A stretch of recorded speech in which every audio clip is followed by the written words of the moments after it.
सिद्धेश्वर महाराज, आपकी ये मंदिर वाली जो जगह है वो कितने एकड़ में फैली हुई है? 22 एकड़ में, 22 जिसमें 322 छोटे छोटे मंदिर हैं भगवान के। ओहो, माने भगवान का पूरा शॉपिंग मॉल ही सजा के रखा है। साइलेंस।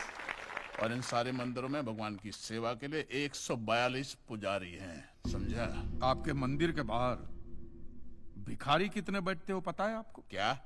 भिखारी अंदर की 320 मूर्तियां, 142 पुजारी याद है आपको, लेकिन आप ही के मंदिर के बाहर बरसों से कितने भिखारी बैठते हो याद है आपको?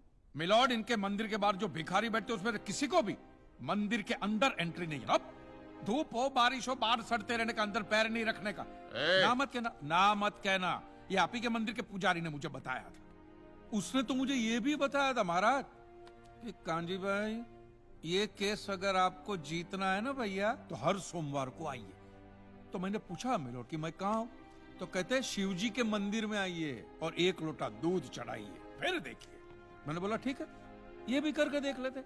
तो मिलॉर्ड में पहुंच गया मंडे को दूध का लोटा लेकर। ये लंबी लाइन लगी हुई, सब के सब हाथ में लोटा पकड़ के खड़े हुए थे ऐसे। मैंने सोचा अंदर जरूर कोई दूध पीने वाला होगा, वरना ये सब के सब गधे थोड़ी है जो ऐसे लोटा पकड़ के लाइन में खड़े। मेरा नंबर है, मैं अंदर गया, अंदर कोई नहीं था दूध पीने वाला, कोई नहीं। बीच में वो काला पत्थर पड़ा हुआ था, उसे शिवलिंग कहते हैं मूर्ख। हाँ, शिवलिंग पड़ा हुआ था। और वो पत्थर मिलो, वो पत्थर दूध था। और वो पत्थर के बिल्कुल बगल में से छोटी सी पतली सी नाली में से वो सारा दूध बाहर की ओर जा रहा। मैंने बोला कि यस, बाहर तो कोई खड़ा ही खड़ा होगा दूध पीने वाला। देखा बाहर भी कोई नहीं था। वो सारा दूध मिलो उस नाली से निकलकर बाहर गटर में जा रहा। Total waste. और वो गटर को लग के एक भिखारी खड़ा हुआ था, बेचारा 4-5 दिन का भूखा होगा महाराज, भूख के मारे वो कांप रहा था। उसको शायद ये दूध ही पीना था, लेकिन गटर में से कैसे? तो उस भिखारी को मैंने मेरा दूध का लोटा दे दिया। और दूध पीकर उसने मुझसे क्या कहा पता है? भगवान तेरा भला करे।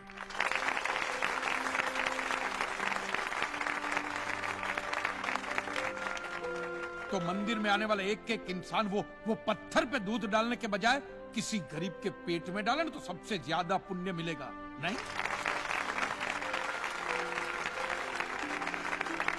और हाँ मौलवी साहब, किसी दरगाह पे फूलों की चादर ओढ़ाने के बजाय किसी नंगे फकीर के बदन पे कपड़ों की चादर ओढ़ाई जाए ना तो अल्लाह को बहुत खुशी मिलेगी। और जीसस के सामने मोमबत्तियां जलाने से अच्छा है किसी गरीब की झोंपड़ी में जलाइए, तो उसके घर में कभी अंधेरा नहीं होगा। क्यों, तुम भी भगवान को नहीं मानते क्या? अरे मैं खुद भगवान हूँ। अच्छा, तो मैं अमिताभ बच्चन हूँ। देखो कांजी, दूध, चद्दर, मोमबत्ती ये सब चढ़ाना एक प्रथा है। भगवान की पूजा अर्चना, इन सब का मूल्य तुम नहीं समझोगे क्योंकि तुम एक नास्तिक हो। जगत की मोह माया से तुम अभी तक मुक्त नहीं हुए। आप तो हो गए हो ना, आप तो बिल्कुल मोक्ष के दरवाजे पे खड़े हो। तो ये जो रीति रिवाज के नाम पे ढोंग चलते उनको बंद करवाइए ना महाराज। शनिवार को हनुमान जी की मूर्ति पे कितना तेल बर्बाद होता है पता है आपको? लोग 2 रुपये के 5 रुपए के सिक्के यूं यूं यूं करके मूर्ति पे चिपकाते हैं। हनुमान जी इन सारे चिल्लर का क्या करेंगे? कांजी भाई बिल्कुल ठीक कह रहे हैं। साईं बाबा अपनी पूरी जिंदगी गरीबों के लिए और गरीबी में जिए। जब तक वो जिंदा रहे तेल की एक एक बूंद के लिए दर बदर भटकते रहे, और आज उनके मरने के बाद उनके लिए करोड़ों का सिंहासन, सोने का मुकुट, किसके लिए बताइए महाराज। एक बात बताइए, जो भी भक्त भगवान की श्रद्धा से सच्चे दिल से भक्ति करता है उस पर तो उस परम कृपालु की कृपा दृष्टि रहती है ना? रहती है ना? आया ना? तो चलिए महाराज, मुझे यह बताइए कि अमरनाथ और वैष्णो देवी की यात्रा पे जाती हुई बस नीचे खाई में क्यों गिर जाती है? वो तो भगवान की भक्ति के लिए जा रहे थे, श्रद्धा से भजन गाते गाते जा रहे थे, तो भगवान ने डायरेक्टली उनको ऊपर बुला लिया। और आप मुझे एक गाड़ी ऐसी बताइए जिसका एक्सीडेंट हुआ हो और जिसके अंदर भगवान की मूर्ति या फोटोग्राफ ना हो। बताइए बताइए। I object my Lord. From day one ये आदमी बातों को यूं यूं गोल गोल घुमा रहा है। मिस्टर कांजी, ये कोई डिबेट नहीं है अच्छे बुरे की, ये कोर्ट है और यहां प्रूफ चलता है और हमारे पास प्रूफ है, इंश्योरेंस पेपर्स पर आपके सिग्नेचर्स। इसलिए लीगली आपको कोई हक नहीं बनता इंश्योरेंस कंपनी से पैसे मांगने और जहां तक हमारा प्रश्न है, बीमा कंपनी के नियमों को हम नहीं मानते। अगर उन्होंने लिख दिया कि भूकंप जज साहब ने करवाया है, तो क्या जज साहब पैसे देंगे? इसी तरह पॉलिसी में भगवान का नाम लिख देने से भगवान पैसे देने के लिए प्रतिबद्ध नहीं होते। अगर आप चाहते कि भगवान आपके पैसे लौटा दे तो ये प्रूफ करो कि ये भूकंप भगवान ने किया है। किया ही है ना। In writing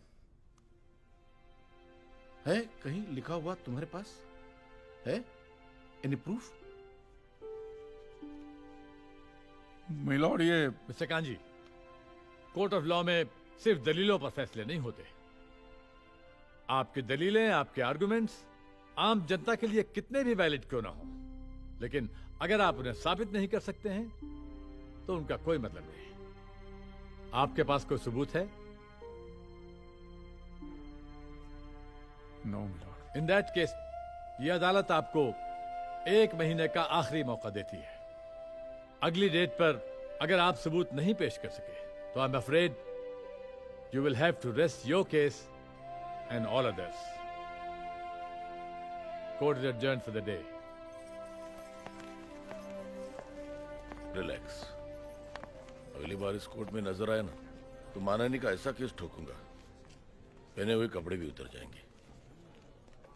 relax.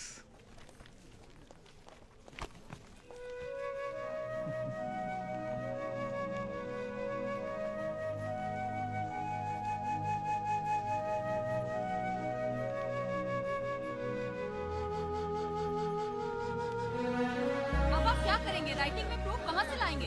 Because you are not alone, Mr. Kanji. It's a matter of crores of rupees. बहुत से लोगों की उम्मीद आपसे लगी हुई है। सर, राइटिंग में प्रूफ कहाँ से लाएंगे आप सर? कांजी भाई, बहुत से लोग आपके साथ जुड़े हुए हैं। कांजी भाई